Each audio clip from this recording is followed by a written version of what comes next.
Aujourd'hui, on va parler des tests de personnalité dans les processus de recrutement avec Skill 2i2L. Salut Pierre, comment ça va? Salut Henri, très bien, et toi? Bah écoute, ça va très très bien. On parle de quoi aujourd'hui? Aujourd'hui, on va parler des tests de personnalité dans les processus de recrutement. Très intéressant. Alors Pierre, pourquoi tu veux nous parler de ça aujourd'hui? Alors parce que y a une étude qui est sortie par l'APEC sur les 10 dernières années, donc entre 2009 et 2019, qui montrait que 20% des tests qui étaient réalisés lors de processus de recrutement étaient des tests de personnalité. Donc c'est un sujet important et ce sont des tests qui sont de plus en plus utilisés. Et je pense que c'est important d'aborder ce sujet aujourd'hui. Alors concrètement, c'est quoi un test de personnalité Écoute, c'est un test qui vise à établir en tout cas les différentes soft skills d'un candidat ou d'une candidate. Donc on est vraiment sur de la subjectivité, quelque chose de l'ordre du ressenti, vraiment de la personnalité. On n'est plus du tout là sur des savoir-faire, des compétences. Et c'est souvent utilisé par beaucoup d'enseignes et beaucoup de cabinets de recrutement en amont généralement des process, ou en tout cas au tout début des process, avant d'engager vraiment les entretiens. Ok. Tu peux nous repréciser quand même les soft skills, ce que c'est? Ouais, donc ça va être tout ce qui va être les savoir-être en fait d'un candidat ou d'un individu. Donc on va parler en effet de choses comme l'enthousiasme, l'énergie, la façon de réagir, les comportements, les motivations aussi de la personne. Donc ça va être toutes ces choses-là, pardon. Ok, donc savoir-être, savoir-faire, hard skills, soft skills. Et en allemand, ça donne quoi? Je l'ai pas en allemand. D'accord, Non. bon. Ouais, pour la prochaine par contre. Ok. Si tu veux. Ok, donc du coup, je sais qu'il y a plusieurs tests de personnalité possibles, il y en a des nombreux, il y en a des connus, des moins connus. Est-ce que tu peux nous parler un petit peu de ceux que tu as envie de mettre en avant aujourd'hui? Ouais, aujourd'hui on va dire il y a 4 gros tests leaders sur le marché. Donc il y a le MBTI, qui est le leader mondial aujourd'hui. Alors le MBTI, c'est un test qui est lié au comportement dans la vie professionnelle, mais pas que. Donc c'est vraiment un test qui est très global, qui va aussi bien mettre en situation l'individu dans sa vie personnelle, dans sa vie de tous les jours, mais aussi forcément induit dans la vie professionnelle. Bien sûr. Pôle emploi dit d'ailleurs qu'aujourd'hui il y aurait 20 000 tests MBTI faits par jour. Donc c'est juste énorme. En France, du coup?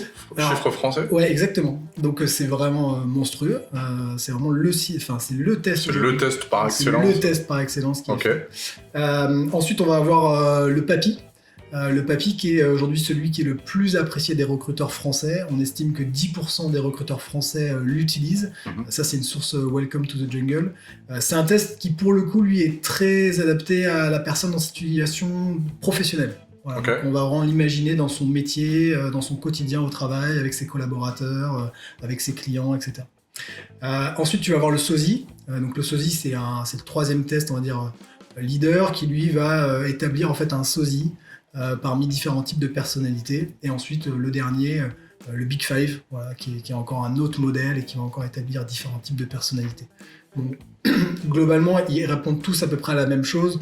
Après, c'est aussi des histoires de réputation, de différents tests, mais globalement, ces 4-là sont quand même assez leaders sur le marché aujourd'hui. Ok. Big Five, c'est orienté motivation, c'est orienté sur quoi typiquement le Big Five, si on prend le dernier Le Big Five, c'est vraiment sur les grands traits de personnalité. D'accord. Ça va vraiment établir les grands traits de personnalité d'un candidat ou d'une candidate. Okay. Si on prend l'exemple, par exemple, du PAPI aujourd'hui, que nous on utilise par le biais de la plateforme Assess First, Okay. qui utilise en partie en tout cas ce test-là, ça te permet en fait en finalité d'avoir une rosace qui va être en adéquation avec un métier. C'est-à-dire que quand tu vas faire le test à un candidat ou une candidate, ça va établir plusieurs choses au niveau de sa personnalité, et ces résultats-là, on peut les mettre nous en adéquation avec un métier. Donc il y a énormément de métiers évidemment sur le marché, et ça peut te dire si cette personne, par le biais de ses comportements et de ce qu'elle est, elle va pouvoir s'adapter plus ou moins facilement à tel ou tel métier. Voilà, donc Okay. c'est plutôt intéressant, et en plus nous on utilise cette plateforme parce que c'est hyper transparent pour les candidats et les candidates. Nous on a en temps réel les résultats dès que ces personnes-là font le test, mais les candidats et les candidates ont aussi en temps réel leurs résultats, donc c'est un vrai apport pour eux. Ok, ouais, ça permet vraiment de transformer une expérience de recrutement dite basique en expérience vraiment intéressante, puisque les candidates et les candidats repartent avec un outil, repartent avec des réponses. Et même si ça va pas jusqu'au bout au niveau recrutement dans ton process, etc., en tout cas, ces personnes-là repartent avec quelque chose de positif, quoi. Ouais, et puis, alors déjà, c'est un point de droit, on peut faire une parenthèse, mais aujourd'hui, les cabinets qui utilisent des tests ou les enseignes ont l'obligation sur demande du candidat ou de la candidate de donner les résultats, c'est obligatoire, c'est la loi. Alors après, il y a beaucoup d'enseignes qui le donnent déjà naturellement, mais tout le monde ne le fait pas, donc il faut savoir ça aussi, candidat, candidate, que si vous souhaitez avoir accès à vos résultats de test, vous y avez le droit. Donc nous, voilà, c'est pas le sujet comme je te disais, parce que nous, automatiquement, ils les ont. Mais c'est vrai que nous, alors c'est un outil complémentaire, nous, c'est pas du tout un outil de décision, on voit pas du tout la chose comme ça. C'est un outil complémentaire, et ça permet en plus de mettre en réflexion aussi des fois le candidat ou la candidate, de dire qu'est-ce que vous en avez pensé, est-ce que vous êtes en phase ou pas en phase. Ça permet aussi d'échanger. Ça fait un support de discussion pour dire le test fait remarquer ça, qu'est-ce que t'en penses Exactement, voilà, c'est pourquoi nous on l'utilise pas à des fins de décision parce que pour nous c'est beaucoup trop. Ça reste un outil, oui d'accord. Okay. Exactement. Ok, très bien. Et justement, tu nous as dit comment tu l'utilisais, etc. Mais finalement, est-ce que tu peux me lister les avantages et un peu les limites de ces tests-là? Puisque tu étais en train de le dire, c'est pas un outil de décision, c'est un outil complémentaire. C'est quoi concrètement avantage, limite de ces tests-là? L'avantage, donc moi j'en vois 3, donc un dont on vient déjà de parler, c'est vraiment le fait de questionner et du coup de mettre aussi en situation le candidat ou la candidate et de voir quelle est sa capacité à se remettre en question, aussi son courage managérial, de nous dire écoutez, moi je suis pas en phase avec ça, je suis pas d'accord, donc ça permet de voir un peu comment est-ce que la personne se positionne.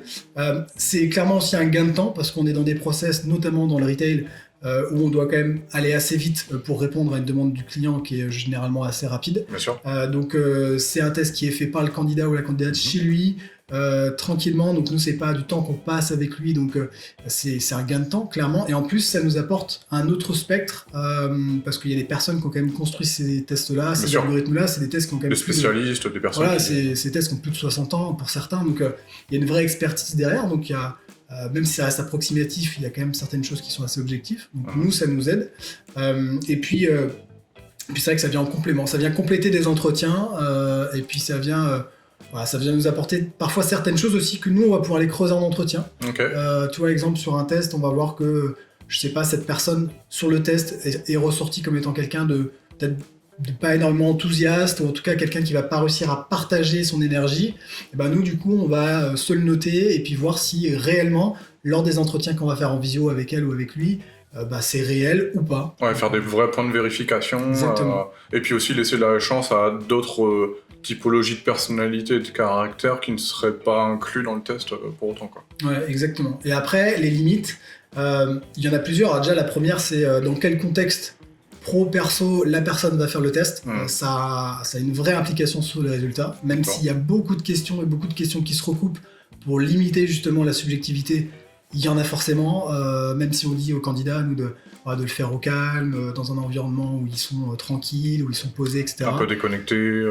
Exactement, ça peut arriver quand même qu'il y ait une incidence. La deuxième chose, c'est qu'on n'est pas, on est des êtres humains, donc on n'est pas statique, hein. On évolue, on change, donc la vérité d'aujourd'hui n'est pas celle de dans un mois ou dans 2 mois, enfin on continue d'évoluer, donc un test c'est intéressant, mais ça reste une photo à un instant T. C'est ça. Voilà. Et puis, c'est vrai que le dernier point, c'est aussi la compétence du recruteur ou du RH qui va analyser ses résultats. Voilà. Est-ce qu'il est aujourd'hui formé, en capacité d'analyser concrètement et objectivement ses résultats? Pas toujours. Voir même s'il a le temps. Est-ce qu'il a le temps de le faire? Exactement. Ouais. Parfois, c'est je l'ai pas fait. Le survoler. Exactement. Ouais. Donc, tout ça fait que ça reste quand même assez approximatif. Ça reste aussi des super outils, mais il faut savoir bien les utiliser. C'est intéressant et comme tu le dis, c'est un outil qui reste complémentaire par rapport à votre démarche. Est-ce que demain, Skill a prévu, peut-être plutôt dans un schéma de vision, l'idée de créer son propre test de personnalité, ou est-ce que vous avez déjà réfléchi un peu à ça ou... Alors nous on le fera pas parce qu'on travaille avec une multitude de clients qui ont tous des attentes différentes aussi au niveau des candidats, donc ça serait beaucoup trop compliqué de créer un test à chaque fois pour chaque personne. Mais par contre je sais qu'il y a certaines entreprises, notamment avec lesquelles on travaille, qui elles ont établi et écrit par le biais de certains tests, certaines plateformes, des tests justement qui vont servir vraiment leurs valeurs, leurs convictions, les savoir-être vraiment très attendus chez eux. Donc ça, tu peux le construire. Encore une fois, avec Assessfirst, tu peux le faire.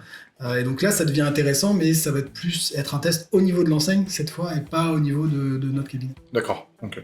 C'est intéressant, c'est un outil de ralliement, c'est un outil qui permet de donner des billes aux recruteurs, donner des billes aussi aux candidates et aux candidats, donner des billes un peu à tout le monde finalement.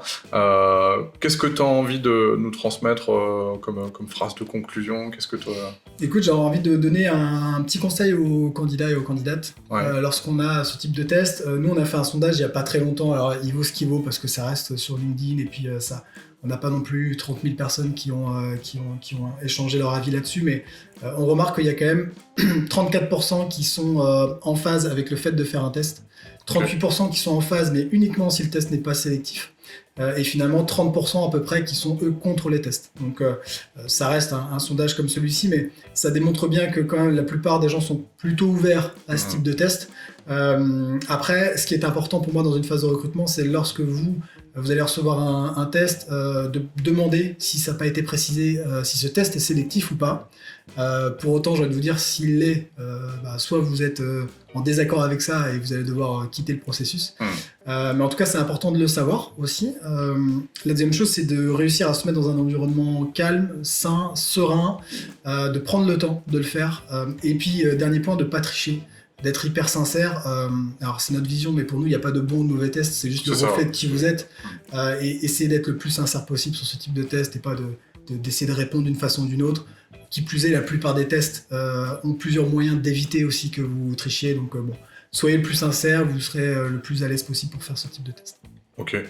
Voilà. Merci pour ce conseil, puis c'est important de repréciser quand même que tout ça ne reste qu'un outil et qu'à côté, il y a aussi un feeling et une vraie compétence humaine, d'humain à humain, pour pouvoir détecter les talents de demain.